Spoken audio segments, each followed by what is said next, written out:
नमस्कार, मी केतकी जोशी टॉक टाइममध्ये तुमच्या सगळ्यांचं स्वागत आहे। आजचा दिवस आहे हेल्थ टॉक टाइमचा। आपलं आरोग्य कसं सांभाळायचं याच्या टिप्स आम्ही तुम्हाला देणार आहोत। सध्याचं जीवन खूप धकाधकीचं बनलेलं आहे आणि याच बदलत्या जीवनशैलीमध्ये अनेक आजारांना आपण आमंत्रण देत असतो, पण त्यापासून कसं वाचायचं, काय उपचार करायचे, काय काळजी घ्यायची, या सगळ्याबद्दल आज आपण बोलणार आहोत आजच्या हेल्थ टॉक टाइममध्ये। आणि आज आपल्याला मार्गदर्शन करण्यासाठी आपल्या सोबत असणार आहे डॉक्टर विकास कांबळे, फिजिशियन। खूप खूप स्वागत आहे तुमचं। आम्हाला खूप साऱ्या टिप्स तुमच्याकडनं जाणून घ्यायच्यात आणि तुम्हाला देखील जर काही प्रश्न असतील तर तुम्ही आम्हाला प्रश्न विचारू शकता आमच्या या नंबरवर। आमचा नंबर लिहून घ्या 0226689926 आपण कार्यक्रमाला सुरुवात करूयात।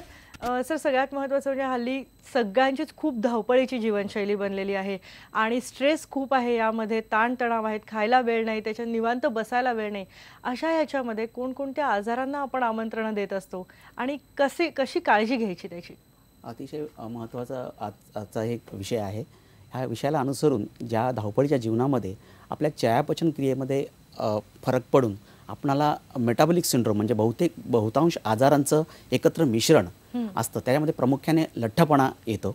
लठ्ठपणामध्ये आपणाला साधारणतः जो येतो तर त्याचं प्रमुख कारण की जास्त प्रमाणात स्निग्धपेशी आपल्या शरीरात जमा होतात।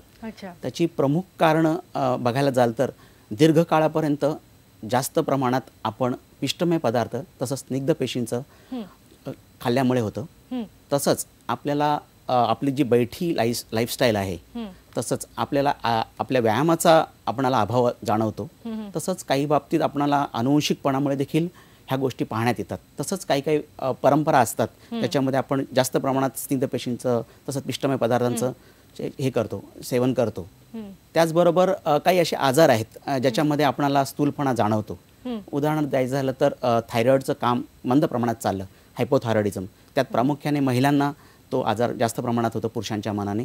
तसंच आणि ॲडिनोकॉर्टिकल जे ग्रंथी असतात आपल्या शरीरामध्ये तर त्यांचं देखील काम मोठ्या प्रमाणात झालं, म्हणजे स्टिरॉइडच्या हार्मोन्सचं देखील प्रमाण मोठ्या प्रमाणात असेल तर त्यात देखील असं होऊ शकतं। नक्कीच। आणि सर, याच्यावर काय काळजी घ्यायची हे आम्हाला विचारायचंच आहे, पण आपल्याला प्रेक्षकांचे फोन येत आहेत। विकास पाटील आहेत नवी मुंबईहून। विकास, प्रश्न विचारा। माझा प्रश्न असा आहे, माझा एक आठवड्यापासून माझ्या शरीराला पूर्ण बाहेर खास सुटते, तर त्यासाठी मी औषध वगैरे घेतलं, पण तो अशा बारीक बारीक पुरळ उठलेले आहे, तर त्याचं काय कारण असू शकतं? खरं तर आत्ताच्या विषयाशी हा संबंधित नाहीये। मला तेच विचारायचं होतं की अनेक आजारांना आपण आमंत्रण देतो खरं तर याच्यामध्ये, तर कोणकोणते महत्त्वाचे आजार आहेत जे तुम्हाला या धावपळीच्या जीवनशैलीमुळे स्वतःकडे दुर्लक्ष केल्यामुळे लागू शकतात? सगळ्यात महत्त्वाचा आजार म्हणजे लठ्ठपणा। आपण मुळातच आपण लठ्ठपणा हा आजार याच्याकडे पाहतच नाही, तर लठ्ठपणामुळे देखील इतर आजार उद्भवतात। सगळ्यात महत्त्वाचं म्हणजे मधुमेह, तसंच ब्लड प्रेशर वाढणं म्हणजे उच्च रक्तदाब, तसंच हृदयविकार, हे प्रामुख्याने आपण पाहण्यात येतात। त्याचबरोबर आपल्याला ह्या लठ्ठपणामुळे इतर देखील आजार उद्भवतात, जसे सांध्याचे आजार आहेत, आपल्या जननेंद्रियांवर देखील त्याचा परिणाम होत असतो। तसेच कॅन्सर सारखे मोठे आजार देखील ह्याच्यामुळे होऊ शकतात जर का वेळीच आपण त्याच्यावर नियंत्रण आणलं नाही। पुढचा फोन आपण घेऊयात। यवतमाळहून आहेत उमाशंकर त्रिपाठी। उमाशंकर, प्रश्न विचारा। माझं वजन कमी करायचं आहे सर, हा एक आता सध्या खरं तर प्रत्येकाला भेडसावणारा जवळपास प्रश्न आहे, कारण की या जसं तुम्ही सांगताय की वजन वाढतंय, पण मग वजन कमी कसं करायचं, त्यावर काय उपाय सांगा? वजन कमी करण्यासाठी प्रामुख्याने आपण जे वजनाचं मोजमाप करण्यासाठी एक पद्धत वापरतो, तिला बॉडी मास इंडेक्स म्हणतात। त्याच्यामध्ये साधारणतः नॉर्मल माणसाचा बॉडी मास इंडेक्स हा साधारणतः 20 ते 25च्या दरम्यान असतो।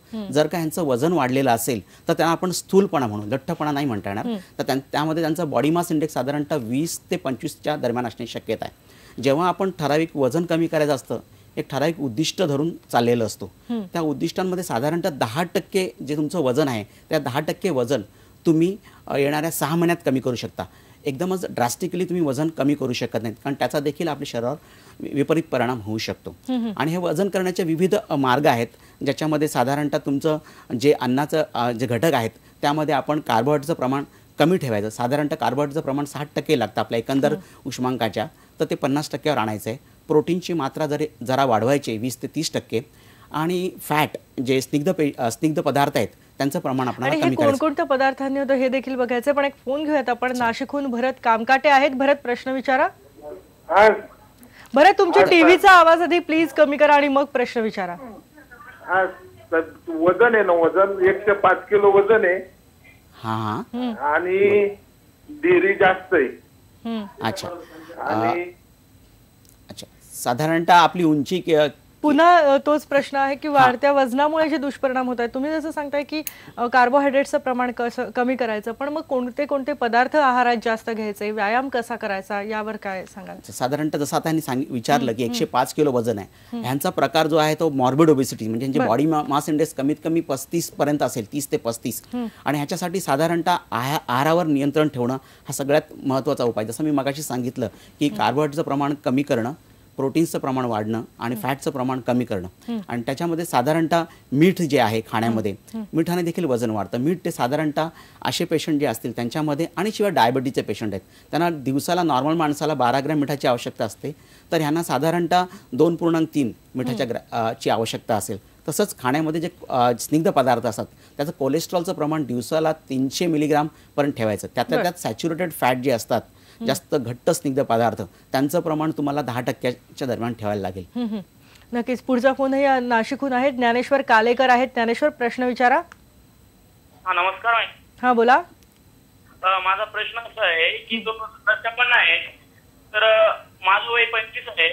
हा, हळूहळू वजन वाढते, तर आहार कोणत्या प्रमाणात घेतला पाहिजे आपण? पुन्हा तोच प्रश्न. तुम्ही जसं सांगताय तर कोणकोणती, म्हणजे फळं कोणती खावीत किंवा आपल्या जेवणामध्ये कोणत्या पदार्थांचा जास्त समावेश करावा, याविषयी काय सांगा? जास्तीत जास्त समावेश आपल्या खाण्यामध्ये फ्रुट्स म्हणजे फळं, पालेभाज्या, मोड आलेली कडधान्य, जास्तीत जास्त आपण त्याच्यावर भर द्यायचा. म्हणजे तंतुमय पदार्थ साधारणतः त्यांचे जर का लठ्ठपणा फार मोठ्या प्रमाणात असेल तर तुम्हाला 38 ग्रॅमपर्यंत पुरुषांसाठी तंतुमय पदार्थ वापरले पाहिजेत.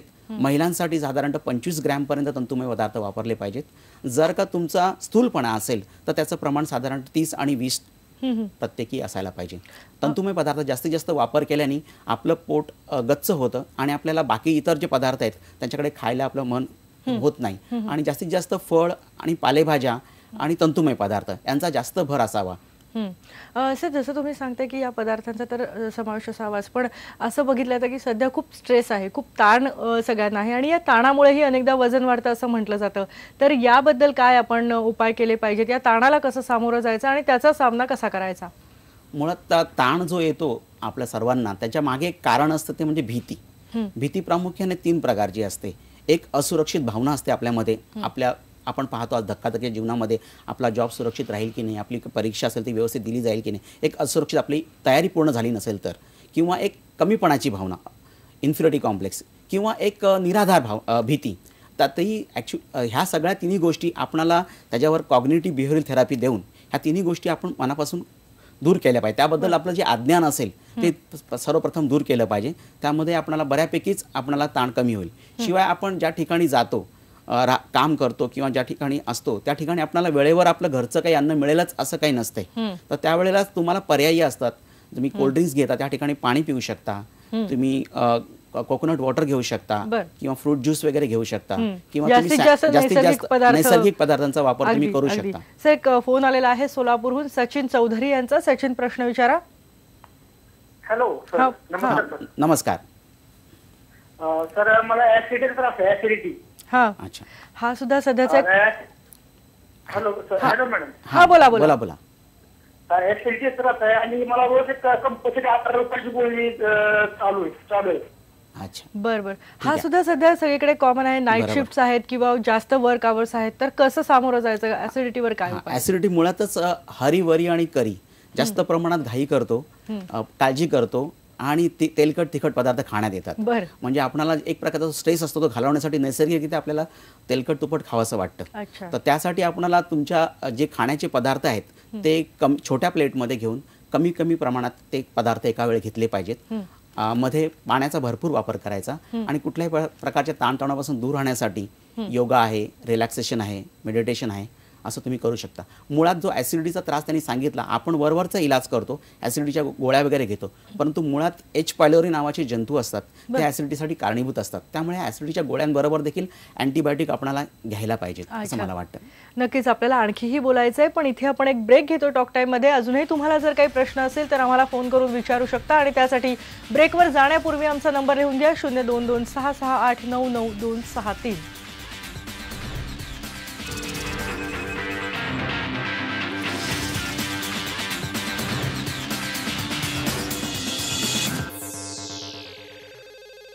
हेल्थ टॉक टाईममध्ये आज आपण बदलती जीवनशैली आणि आजार याविषयी बोलतोय. डॉक्टर विकास कांबळे आपल्याला मार्गदर्शन करतायत. निलेश पवार आहेत सोलापूरहून, त्यांना काय विचारायचंय. निलेश, प्रश्न विचारा. निलेश, प्लीज तुमच्या टीव्हीचा आवाज कमी करा आणि मग प्रश्न विचारा. काही तांत्रिक कारणाने आवाज नाही पोहोचत आहे. नाशिकहून सागर वाघ आहेत. सागर, प्रश्न विचारा. हॅलो मॅडम, मी काय म्हणतो, हा, आमचं वजन वाढतंय. हा, आता आमचं वजन 80 किलो आहे, वय 21 आहे, तर काय करायला पाहिजे? सांगतो. फारच धोकादायक प्रकार आहे, कारण की वय वर्ष 20 आणि 80 किलो वजन. त्यांनी त्यांची उंची सांगितली नाही तरी देखील त्या बॉडी मास इंडेक्सच्या बऱ्याचपैकी बाहेर आहेत ते. तर त्यांना जास्त स्थूलपणा किंवा लठ्ठपणा याच्यामध्ये मोडतात. तर साधारणतः आपण आहारावर नियंत्रण, व्यायाम, औषधोपचार आणि त्यांना सर्जरी. पण सर्जरी मला वाटतं 100 किलोच्या वरती असेल, म्हणजे 35 बॉडी मास इंडेक्स 35 किंवा 40च्या पुढे गेल्या की आपण सर्जरी करतो. प्रामुख्याने त्यांना आहारावर नियंत्रण, व्यायाम, योग्य व्यायाम आणि औषधोपचार याच्यावरच भर द्यावा लागेल. पुढचा फोनही नाशिकहून आहे. राजाराम सोनावणे आहेत. राजाराम, प्रश्न विचारा. वजन वाढतं, माझे वयाची रनिंग 35 आहे आणि वजन वाढले 25 किलो. तोच साधारण आपण प्रश्न येत आहेत. मला व्यायामाबद्दल विचारायचं आहे, पण पुढचा फोन आपण घेऊयात. दत्ता उमरे आहेत, आपण त्यांच्याशी संपर्क करणारच आहोत. पण जसं हे तुम्ही सांगताय वारंवार व्यायामाचं, तर व्यायामाबद्दल काय सांगाल? कारण अनेक वेळा या धकाधकीमुळे आपल्याला व्यायाम करायलाही वेळ मिळत नाही. किती व्यायाम आवश्यक आहे, कसा केला पाहिजे, कोणकोणते व्यायाम प्रकार आपण घरच्या घरी करू शकतो? प्रमुख व्यायाम प्रकारामध्ये 2 प्रकार येतात, एक एरोबिक आणि एक नॉन एरोबिक. एरोबिकमध्ये तुम्हाला साधं चालणं असतं, कमीत कमी साधारणतः 150 मिनिटं तुम्हाला आठवड्यात चाललं पाहिजे. जर का तुम्ही मॉडरेट एक्सरसाइज करत असाल तर, आणि जर का विगरस एक्सरसाइज करत असाल तर तुम्ही कमीत कमी 75 मिनिटं चालले पाहिजे. वय वर्ष ज्यांचं 50 आहे, त्यांनी साधारणतः 300 मिनिटं ते आठवड्याला चालू शकतात. नुसतं चालणं नाही तर घरातली काही कामं ती देखील करू शकतात. पायऱ्या चढणं उतरणं ह्यामध्ये आलं, आणि अशा प्रकारे तुम्ही बऱ्यापैकी हा एरोबिक एक्सरसाइज याच्यातून तुम्हाला फायदा होऊ शकतो. तसंच नॉन एरोबिक म्हणजे जे तरुण मंडळी आहेत त्यांनी वजन उचलण्याचे देखील व्यायाम करणं आवश्यक आहे. अशा पद्धतीने आपण जर का केलं आणि तुम्ही एक टार्गेट ठेवून चालायला लागेल. महत्त्वाचा व्यायाम करण्याचा उद्देशच हा असतो की तुमचं जे वजन कमी झालंय तुमच्या आहारावर नियंत्रण आणल्यामुळे, व्यायामामुळे, ते कमी झालेले वजन पुन्हा तसंच मेंटेन राहिलं पाहिजे. बहुतांश वेळा काय होतं, आपण वजन कमी करतो पण नंतर मग व्यायामामध्ये आळशीपणा करतो. वजन टिकवण्यासाठी सुद्धा व्यायाम केला पाहिजे. पुढचा फोन सुद्धा नाशिकहून आहे. संजय शिर्के आहेत. संजय, प्रश्न विचारा. हॅलो, हा बोला. सर नमस्ते. नमस्कार सर, मला व्हेरिकोस वेनचा प्रॉब्लेम आहे डाव्या पायाला. पोटरीमध्ये असा, तर त्याला काही ऑपरेट वगैरे करावं लागेल की काही? हा त्यांचा प्रश्न त्यांच्या स्थूलपणाशी आणि लठ्ठपणाशी संबंधित आहे. कारण या स्थूलपणामुळे ज्या आपल्या रक्तवाहिन्या असतात, अशुद्ध रक्तवाहिन्या, व्हेरिकोज म्हणजे व्हेन्समध्ये असणारा आजार आहे, तर त्याच्यावर ताण पडतो आणि त्याची इलॅस्टिसिटी कमी होते. तसंच वाल्व देखील खराब होतात. तर त्यांचा प्रश्न होता की त्याच्यावर काही इलाज आहेत का? तर इलाज असतात. तर तुम्हाला स्ट्रेपिंग करायला लागते सुरुवातीला, आणि शिवाय सर्जरी जर का ते मोठ्या प्रमाणात असेल तर स्ट्रेपिंगची ऑपरेशन्स असतात, ते तुम्ही सर्जनशी कन्सल्ट करून करू शकता. नक्कीच. पुढचा फोन आहे. संजय शिर्के आहेत नाशिकहून. संजय, प्रश्न विचारा. संजय यांच्याशी काही संपर्क होऊ शकत नाहीये, पण आपण इथे एक ब्रेक घेतोय. ब्रेक नंतर पुन्हा या महत्त्वाच्या विषयावर आपण बोलणारच आहोत. पहा फक्त IBN लोकमत.